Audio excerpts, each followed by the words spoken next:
গ্রামের প্রকৃতি আর শান্ত পরিবেশের সঙ্গে যারা সময় কাটাতে ভালোবাসেন তাদের জন্য রৈতার বিল হতে পারে এক অসাধারণ জায়গা। কুমিল্লার হোমনা উপজেলার বুকে প্রশান্তিময় দৃশ্যপট এই বিলকে ঘিরে সাজানো প্রকৃতির অপরূপ সৌন্দর্য। চারপাশে নির্জন জলরাশি, বাতাসে হালকা ঢেউ আর শান্ত পরিবেশ, সব মিলিয়ে রৈতার বিল মনকে করে তোলে প্রশান্ত। বিলের পাশে আছে দোকানপাট, যেখানে বসে আড্ডা দেওয়া বা চা খাওয়ারও সুযোগ আছে। তবে ভ্রমণকারীদের কাছে সবচেয়ে আকর্ষণীয় বিষয় হলো নৌকা ভ্রমণ। এখানে এলে দেখা যায় অনেকেই নৌকা ভাড়া নিয়ে বিলের বুকে ঘুরে বেড়াচ্ছেন। খুব বেশি খরচও নয়, মাত্র 50 টাকায় আধা ঘন্টার নৌকা ভ্রমণ করা যায়।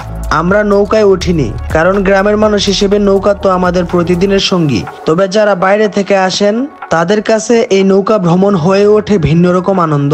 রৈতার বিল শুধু একটি জলাশয় নয়, এটি প্রকৃতির কোলে এক শান্তির আস্তানা, যেখানে গেলে মন ভরে যায় সতেজতায়।